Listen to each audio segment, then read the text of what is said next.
Moussa Condé avait été nommé à la tête du département en avril 2014.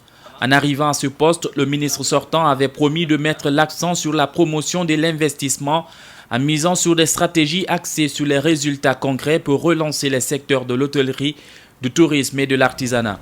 C'est ainsi que les actions mises en œuvre ont permis de contribuer à l'amélioration du cadre juridique, institutionnel et réglementaire, d'enrichir et diversifier l'offre touristique et artisanale à travers la réalisation et le suivi des infrastructures hôtelières, touristiques et artisanales, de renforcer la coopération et le partenariat au plan bilatéral et multilatéral ainsi qu'avec les milieux d'affaires nationaux et internationaux du tourisme et de l'artisanat.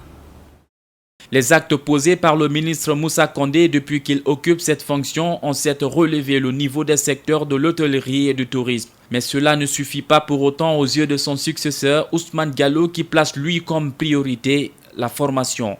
Je fréquente les hôtels, je connais dans quel état se trouve le service.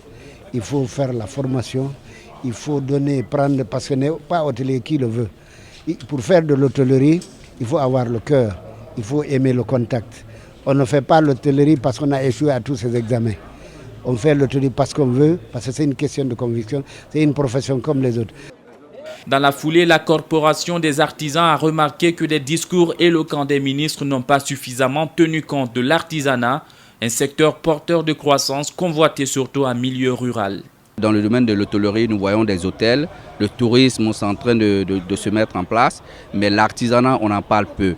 Donc c'est réellement une vérité que ce terrain il reste abandonné. Et il est temps pour les autorités de faire face à ce secteur parce que nous sommes là pour promouvoir ce secteur et je vous assure que dans les faits et gestes, généralement ce secteur est laissé pour compte. Promouvoir le secteur de l'artisanat par la mise en place des villages touristiques est l'un des défis que doit relever le nouveau ministre. Ousmane Diallo apparaît comme un politique ancré dans la culture guinéenne. L'hôtellerie, le tourisme et l'artisanat sont des secteurs dans lesquels il a déjà fait carrière.